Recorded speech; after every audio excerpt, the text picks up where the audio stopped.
and welcome to something a little bit out of the ordinary for my channel. I've noticed that I have covered many different types of aircraft, including spacecraft, space shuttles, but I haven't actually touched on helicopters. And I really don't know why that is. I guess it's mainly because I don't have a really good helicopter sim.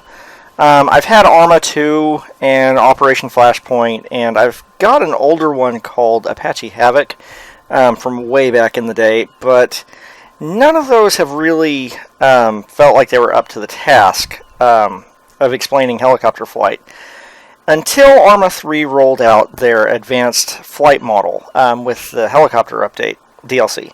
I do not have the helicopters DLC, but the flight model update was pushed out to everybody. So here I am in Arma 3 with a MH9 Hummingbird, which is just kind of a futuristic variant of the MH6 Little Bird that is actually in existence today. Very similar aircraft. I have a lot of the RHS I have all of the RHS mods for Arma that have more contemporary type aircraft, but I'm not entirely certain how the flight models work on that, if they're just duplicated from existing Arma 3 aircraft, or if they were custom developed. So for the sake of just minimizing things that can go wrong, I decided to stick with a chopper that is in the base game that was worked on by the core developers. As I go on and make more helicopter videos, I will kind of explore things like the Black Hawk and the Apache. But for now, I'm going to be sticking with the MH9. Very first thing I'm going to do is get into the cockpit and turn Track IR on and just kind of give a layout of the cockpit. I've got a magnetic compass right here in the, or actually that's a gyro compass in the center, I believe. Got the instrumentation, which really it's kind of hard to see in flight. I don't actually look at it all that much, but those are all actually animated gauges. So that is kind of cool, but the default head position for the pilot, which turning 90 degrees, I should be like back here, I guess. This would be like the more natural position, but for some reason they've got my pilot with his head pushed up against the glass, I guess for visibility's sake. Flight controls are the cyclic control right here. Over here is that kind of parking brake looking thing is what they call the collective, which also starts the engine in the basic flight model. And then I've got my rudder pedals here. My controller setup that I'm actually flying with in my house is I have a Cytec X45 HOTAS. It's an older stick, predecessor to the X52. I've had this thing since MechWarrior 4 came out. I've just taken really good care of it. I have a set of Cytec CH Pro rudder pedals, obviously Track IR that I'm using, and then there's mouse and keyboard. In the basic flight model, which I have turned on right now, mouse and keyboard is actually really good. In fact, some of the best Arma pilots actually fly mouse and keyboard because it's more precise than the flight stick. In the advanced flight model, I have found I have better luck with my flight stick than I do mouse and keyboard. So, and I always kind of favor my flight stick setup. I'm actually not as good with it as I am with mouse and keyboard. Hang on, I gotta position my drink without spilling it. But that's just kind of where we are. Explanation of what the controls do. The cyclic control is pitch and roll, and the way it works, whoa, that was a bit wild. The way it works on the actual helicopter is it changes the blades individually, sequentially or cyclically, hence the name, to induce pitch and roll. I'm not going to get into like heavy aerodynamic theory because this game really doesn't warrant it, even with the advanced flight model. So just basically we got pitch, we got roll, all on that controller. The collective changes the pitch of the blades collectively, and so they bite into the air and change their lift at the same rate, and that causes the helicopter to raise up and lower down. The way the cyclic and the collective work in tandem together, balancing off one another, is actually how you manipulate the aircraft. I am going to be calling these rudder pedals for the entire video. They are not. These are tail rotor controls, and they change the pitch of the tail rotor, which increases the amount of lift they generate, and lift in the horizontal sense, not in the vertical sense, and that counteracts the torque of the main rotors, and at low speeds allows it to work like a rudder. So my main experience is with fixed wing aircraft, so I'm going to keep calling those rudder pedals throughout this entire video. Just keep in mind that is incorrect. I am probably going to mix up cyclic and collective a couple times too, just because it's been a very long time since I've been behind the controls of a helicopter, and so that's where I am today. I'm just going to do a quick demonstration of the basic flight model, and to kind of illustrate some of the aids that it gives you, I'm going to turn on auto hover, which is in the basic flight engine. It really is the computer taking over and flying for you. It'll hold a perfect hover,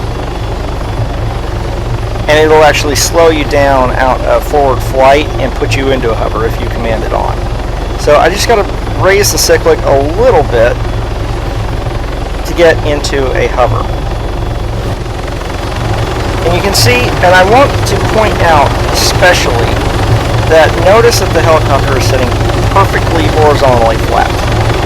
I really want to drill that home, that it's doing this in the basic flight model, because that will become relevant later. The other important thing is to notice, if I turn off auto hover and take my hands off the controls, the helicopter just sits there like a lump. There is not a helicopter in the world that can be flown hands off. They will all require constant control inputs.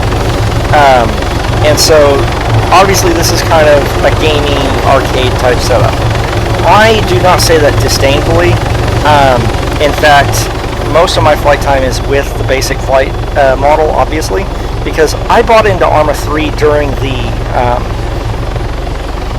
early access period, but I have only actually in the past week last week when I started getting into this heavy, Steam told me I had 46 minutes in the game. So I have very little. I put about 14 hours in it since then, all in the advanced flight mode, playing with helicopters. So I've got a little bit of experience with it, but I do not see anything wrong in staying in basic flight mode if you do not want to mess with advanced. I want to challenge myself, and so that's where I'm going after. But a lot of the very best Arma pilots are still using basic flight modes, especially online, because there's so many things that can go wrong with latency and just the aerodynamics of the advanced flight mode, that a lot of servers actually, from my experience, keep advanced locked out, again, for good reason. So to get moving, I'm just going to tip forward on the cyclic, and I got to put a little collective into it, but not a whole lot. And I just kind of accelerate down the runway. Don't have to touch anything, and it just kind of does its thing. This is very important. I am flying completely hands-off, and you see I'm steadily accelerating in the horizontal direction. I'll start slowing down so I can park this thing at the end of the runway.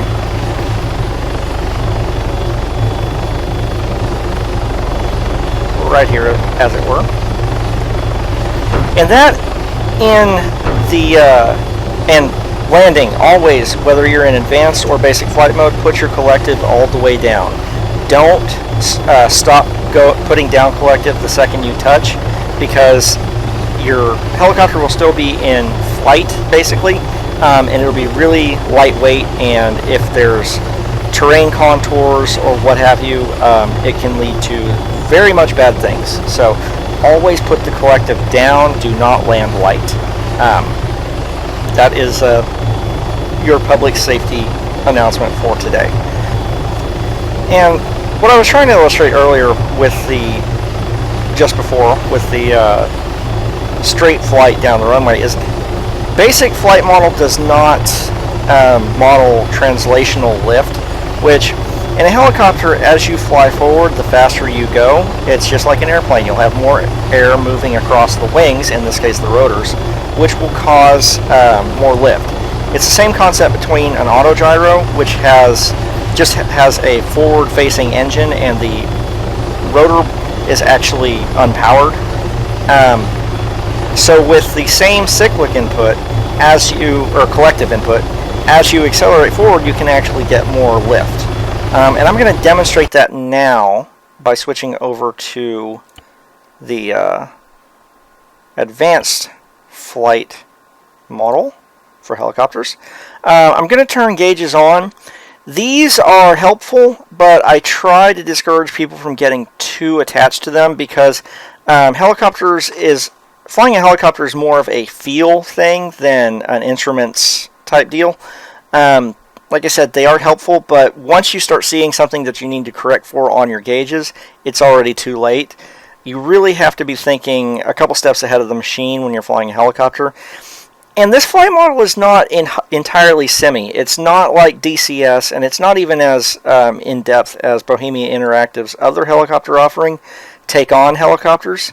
But it is quasi-realistic. It's not, like I said, you're not going to have to go full study sim with this, but you're really going to have to. It drastically changes how you operate the helicopter, and thinking ahead and anticipating and really feeling how it flies is really more important than reading your gauges. I'm going to leave rough landing turned on. Obviously allows harder landings without inflicting damage to the helicopter. If I slap this thing down in a rough landing or just trying to get it into a hover, as difficult as that is in advanced mode, I really don't want to have to restart the video, so we're going to make a concession there.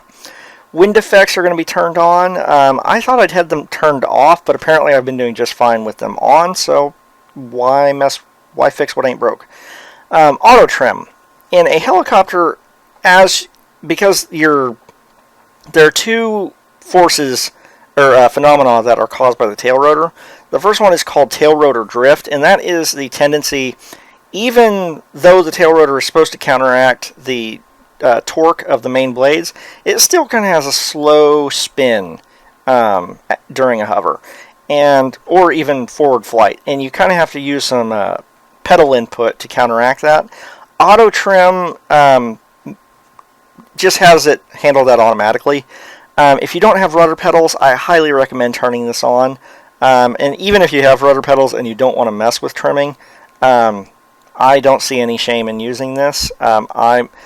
I'm here to learn and refresh my helicopter skills, so I'm going to leave it disabled because it's another thing that affects how the helicopter handles, and so I want to learn how to adapt to that.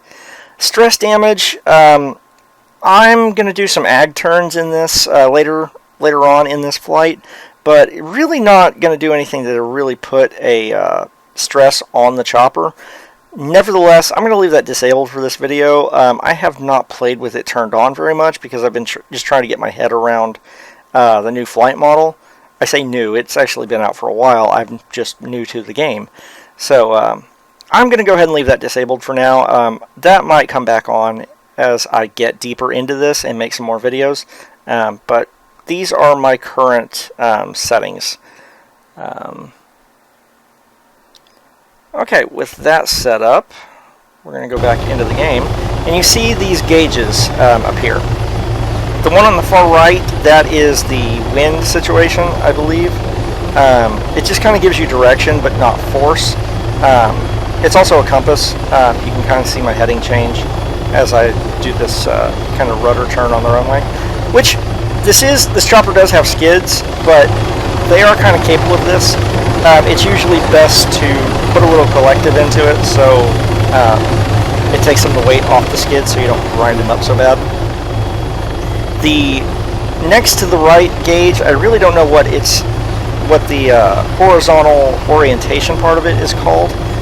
It is vertical speed and also kind of, it helps you orient for a hover, but as I said before, watching that gauge can mess you up worse than just trying to feel it out as you're going. The center gauge is the primary attitude indicator, just like in Kerbal Space Program or any other flight simulator really.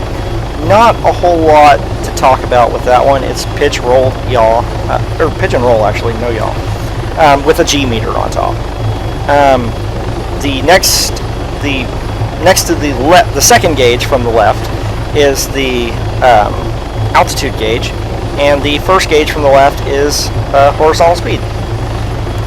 So with all that explained, and also you'll notice in advanced mode, the rudder pedals animate, and so does the collective. Those animations are locked in basic mode for whatever reason. So the first thing I'm going to do is I'm going to turn on auto hover, and there is kind of a real world analog to this, but not in a helicopter this small. The UH-60 Black Hawk and the AH-64D and several other large or mid-sized too large choppers do have what they call hover augmentation systems, but these are not hands-off type systems. They still require constant input from the pilot to keep them on target and on track. So it will be modeled accurately for what it is, but this helicopter would realistically not have it. So apart from this demonstration, I will not be using it. And the icon for auto hover, if you haven't noticed before, in the display up at the top left, you see that up and down arrow icon that I am flashing by turning off and on. That is the auto hover indicator. So with that on, I'm going to put a little bit of collective into this and lift off a bit.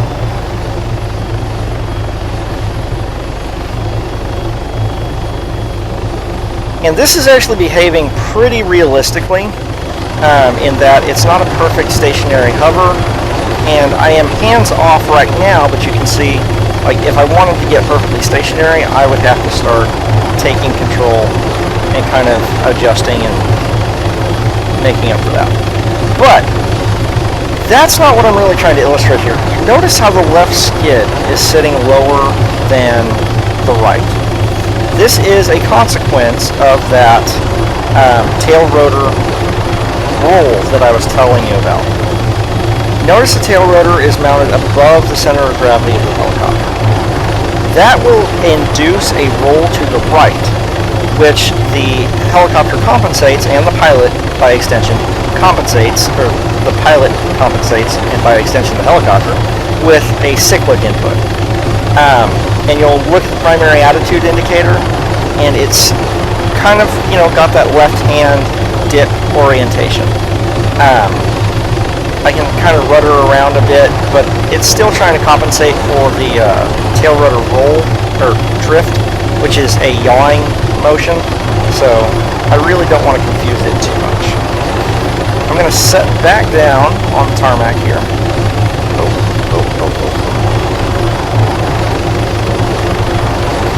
And we were going to turn auto hover off, and I'm going to actually start flying this thing for once.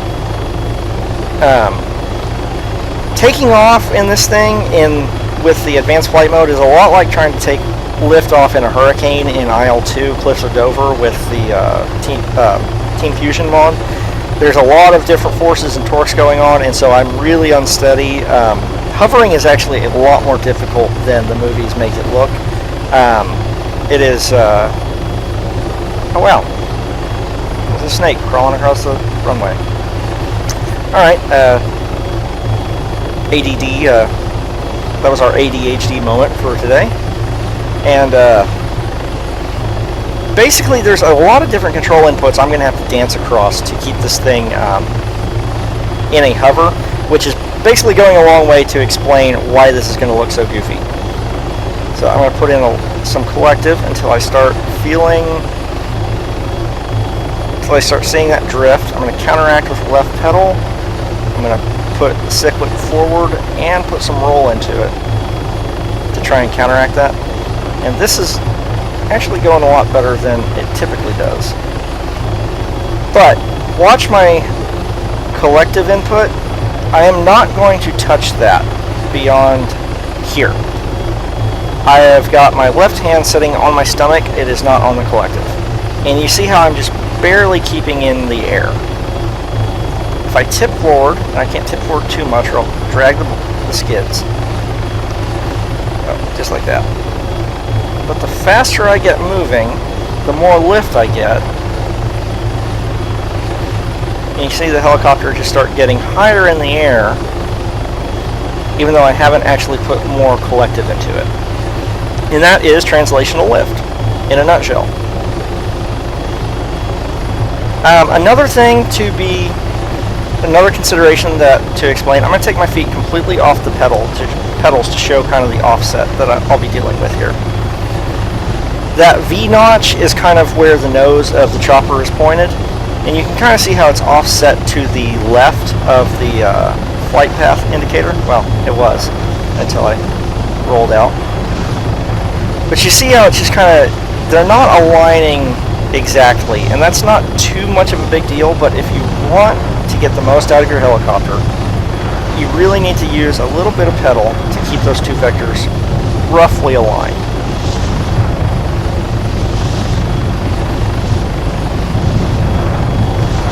And by diving to pick up speed, I can maintain a good 180, 170 kilometers out of this. A little low here.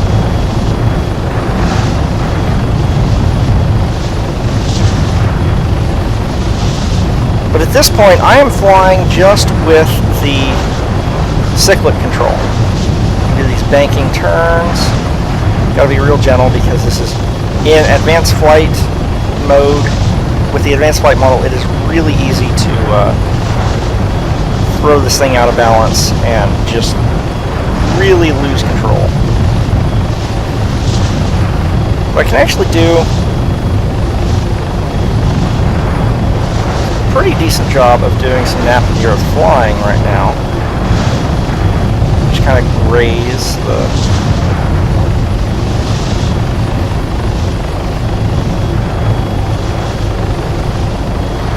the terrain.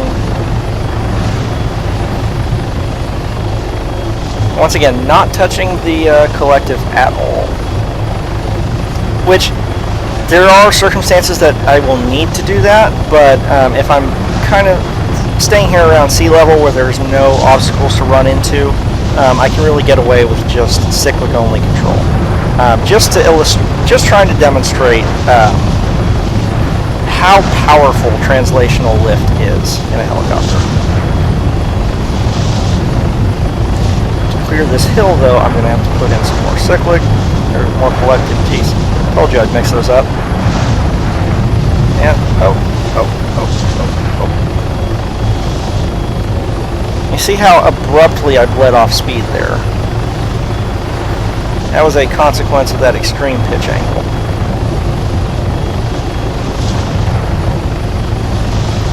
And by decreasing my cyclic, my collective, I can kind of keep my speed from getting too high as I follow these terrain contours. That's one of the things I love about helicopter sims, is just the ability to, fly nap to the earth and really get that sense of speed that you normally don't get out of, say, a fighter jet at 30,000 feet or so. And this is nice hilly terrain, which is great for kind of reinforcing that feeling.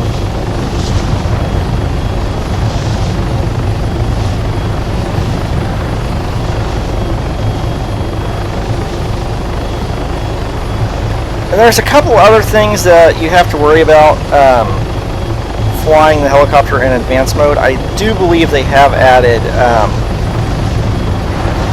what they call vortex ring state, which in the most layman terms way of describing that as possible is basically a helicopter stall when your rate of descent matches the rate of the air coming down from the downdraft from your rotors, causes a rapid and very unexpected change in or loss of lift, and it is usually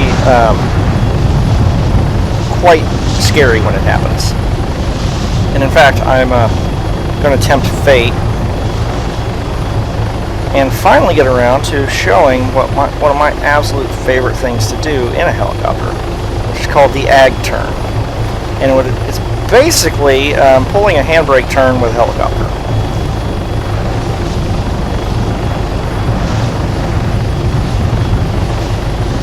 I'm not entirely certain where the name ag turn comes from.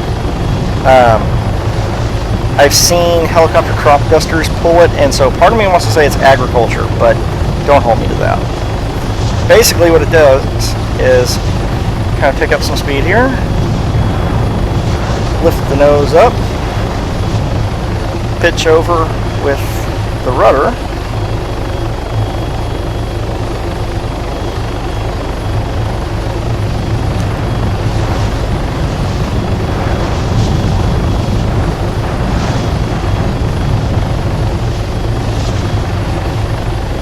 depending on how smooth you are with this,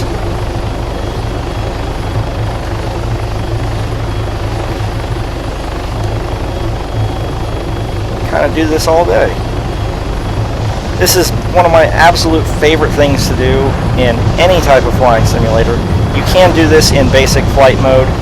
It is much easier and less stressful, but you really do feel like a rock star when you pull it off in advanced flight mode.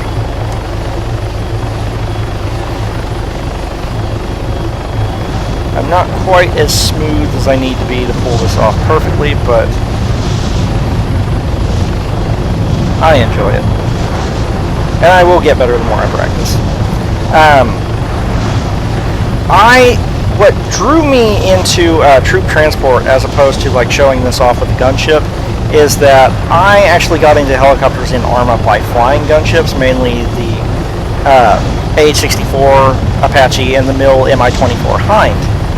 In earlier releases, and it was not until I actually started flying troop transport on my own in single player that I realized just how hilariously ill-equipped I was on a skill level to actually fly a helicopter. Because a gunship is challenging enough. You have to fly the helicopter, acquire and engage targets, while also evading threats, which mainly uses terrain masking and stuff like that.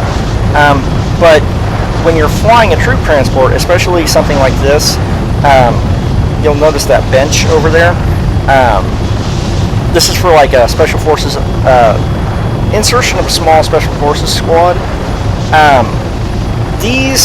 Some of the best Arma pilots that you will ever see can make these things scream in at top speed, stop on a dime, pivot, land sideways, deploy troops, and then be gone before the other team even knows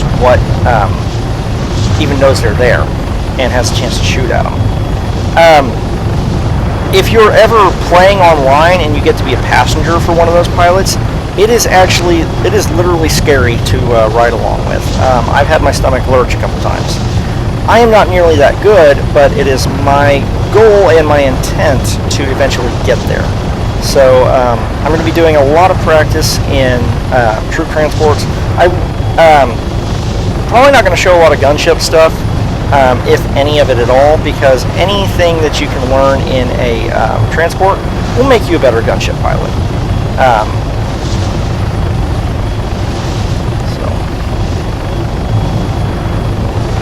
The way we slow down is, you see I'm pulling out collective input and raising the nose, while also keeping my vertical speed around 0. But as translational lift takes over, as I get going too slow, I start literally falling out of the air. So I got to put actually more collective in.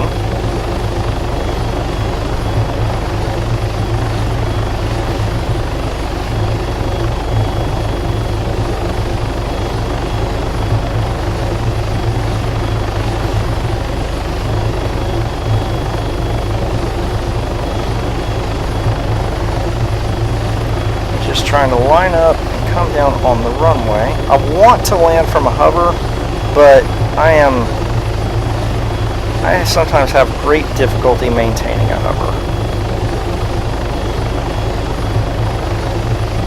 You can land this in a running landing, kind of Battlestar Galactica style, but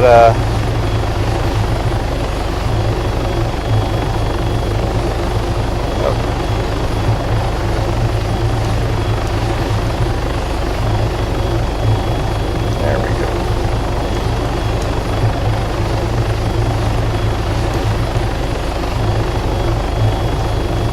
And this is where I need to do most of my practice, is actually in low speed maneuvering. Picking precision landing spots and stuff like that, because if I cannot manage that, really not going to be much of a transport pilot. Oh, and we'll just scrape along. But yeah, that has been Arma helicopters, both in basic and advanced flight models. I will probably get a little more in depth than that, but this was just kind of a little introduction to what I'm going after here.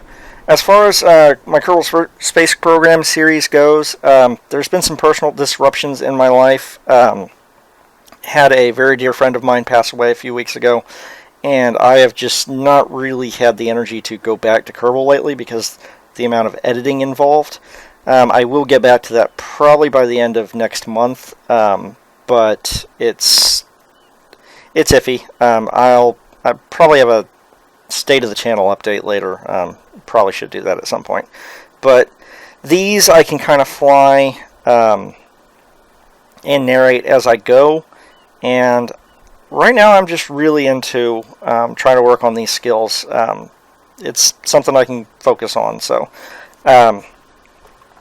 going to do a couple more of these throughout the next couple weeks, but I will be getting back to Kerbal eventually. So thank you everybody for putting up with me, and if you found this interesting, I'm glad. If not, I apologize profusely. So once again, thanks for watching.